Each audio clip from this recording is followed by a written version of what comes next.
یہ سورہ نوح کی آیتیں ہیں، بہت امپورٹنٹ ہیں. فَقُلْتُ اسْتَغْفِرُوا رَبَّكُمْ إِنَّهُ كَانَ غَفَّارًا. نوح علیہ السلام اپنی قوم کو کہہ رہے ہیں کہ اے میری قوم کے لوگوں، اللہ سے استغفار کرو، اللہ بار بار معاف کرنے والا ہے. غفارہ کا مطلب ہے بار بار معاف کرنے والا ہے. یرسل السماء علیکم مدرارا. آپ کو پتا ہے حسن البصری کے پاس ایک شخص آیا، اس نے کہا جی کہ میری اولاد نہیں ہے، میرے لیے دعا فرمائیں. انہوں نے کہا استغفار کر. ایک شخص آیا، اس نے کہا میرا بزنس ڈاؤن ہو گیا، مجھے بہت لاس ہو گیا، مجھے کوئی نصیحت کریں. انہوں نے کہا استغفار کر. ایک شخص آیا، کہا میں اپنی وائف کے حوالے سے بہت پریشان ہوں، ہمارے ایشوز چل رہے ہیں. انہوں نے کہا استغفار کر. اسی طرح ایک شخص آیا، اس نے کہا جی کہ میرے باغات تھے، ان میں پھل نہیں آ رہا، میرے لیے دعا فرما دیں. انہوں نے کہا استغفار کر. جب وہ سارے لوگ چلے گئے تو حسن البصری سے پوچھا ایک شخص نے کہ بڑی عجیب بات ہے، مختلف مسائل کے ساتھ لوگ آئے اور آپ نے سب کو کہا استغفار کر. تو انہوں نے کہا یہ میرا فلسفہ نہیں، یہ سورہ نوح میں اللہ سبحانہ و تعالیٰ فرماتے ہیں نوح علیہ السلام کی زبان سے کہ استغفار کرو. اللہ کیا کرے گا؟ یرسل السماء علیکم مدرارا. اللہ تم پہ مسلسل بارش برسائے گا. مدرارا کا مطلب ہے مسلسل، ایک بار نہیں، مسلسل بارش. اور بارش آپ کو پتا ہے بہت بڑا سورس ہے ویجیٹیشن کا، ریورز کا، ٹھیک ہے، اوپر سے آ رہا ہے سارا رزق. وَيُمْدِدْكُمْ بِأَمْوَالٍ وَبَنِينَ. اور اللہ اضافہ کرے گا تمہارے مال میں، تمہاری اولاد میں. دیکھیں کتنی بڑی گارنٹی ہے کہ استغفار کرو، اللہ تمہاری مال میں، تمہاری اولاد میں اضافہ کرے گا. دنیا کی بات ہو رہی ہے. وَيَجْعَلْ لَكُمْ جَنَّاتٍ وَيَجْعَلْ لَكُمْ أَنْهَارًا. اور اللہ تعالیٰ تمہیں، جنات سے مراد ہے باغات، مختلف باغات دے گا، اور باغات سے مراد ہے ایگریکلچرل لینڈز obviously.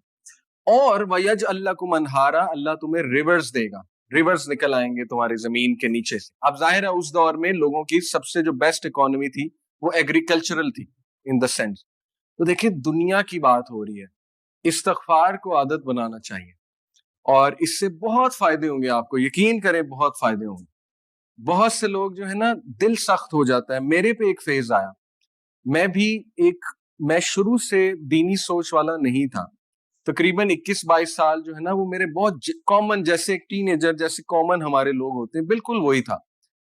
تو ظاہر ہے کہ آئی ریئلائزڈ کہ اکثر ایسا ہوتا ہے کہ دل بہت سخت ہوا ہوتا ہے، انسان سمجھ نہیں پا رہا ہوتا، حالانکہ that is the real success. تو آئی ایکسپیرینس کہ جب ذکر شروع کیا، استغفار شروع کیا، اور مزید ذکر جو ہیں وہ آتے ہیں نا حدیث میں، سبحان اللہ و بحمدہ سبحان اللہ العظیم.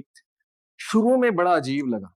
میں نے اپنے کو کہا یار تو مولوی بن رہا ہے، یہ تو مولویوں کے الفاظ ہیں، استغفر اللہ استغفر اللہ. تو وہ ایک نا ہیزیٹیشن میرے دل میں تھی کہ یار یہ تو تبلیغی مولوی ٹوپی پہنی ہوتی جنہوں نے، تو وہ کرتے ہیں. تو شروع میں ریزسٹنس آئی، لیکن الحمدللہ slowly and steadily I started to see the results. ایک عجیب سا سکون، میرا دن بہت اچھا گزر گیا. اس دن میں میرے اندر موٹیویشن بہت تھی، انرجی تھی. ظاہر ہے جب ریزلٹس نظر آتے ہیں تو بندہ موٹیویٹڈ ہوتا ہے. تو یہ میں بڑے دل سے آپ کو بات بتا رہا ہوں کہ شروع میں ہو سکتا ہے ریزسٹنس آئے اور شروع میں آپ ہیزیٹیٹ کریں، لیکن آہستہ آہستہ جب یہ آپ کی عادت بن جائے گی، اس کے ریزلٹس آپ دیکھنا شروع کریں گے. اینڈ پرٹیکولرلی استغفر اللہ، ٹھیک ہے، استغفر اللہ توب الیہ، اٹس ویری امپورٹنٹ. چلتے پھرتے، گاڑی ڈرائیو کرتے ہوئے ٹائم نکالنے، فوکس کے ساتھ ایکسرسائز کرتے ہوئے.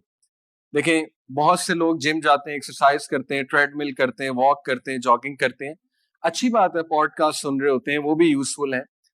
تو بہتر یہ ہے کہ تھوڑا سا ٹائم نکال کے ذکر کو ڈیڈیکیٹ کیا جائے کہ جی چلو 2 منٹس میں استغفر اللہ توب الیہ کہتا ہوں. 100 بار تو کہہ لوں گا نا، اس میں صرف 2 منٹ لگے. دیکھیں کتنا آسان. اسی طرح میں چلو لا الہ الا انت سبحانک انی کنت من الظالمین، یہ بھی رزق کی دعا ہے، اللہ تعالیٰ بہت سے راستے کھولتا ہے اس دعا سے، چلو وہ کرتا ہوں. اس سے کیا ہوگا کہ ایک تو آپ کے دل کا جو ظاہر ہے جو بھی سختی آئی ہوئی ہے، جو بھی غبار ہے دل پہ، وہ بھی دھل جائے گا انشاءاللہ. And you will be more motivated to practice on دین. تو ذکر is very practical and very powerful way to انشاءاللہ تعالیٰ کنیکٹ ود اللہ سبحانہ و تعالیٰ. تو یہ آیت سے بھی ثابت ہو رہا ہے کہ استغفار سے اللہ تعالیٰ یہ چیزیں بڑھاتا ہے، رزق بڑھتا ہے استغفار سے. اوکے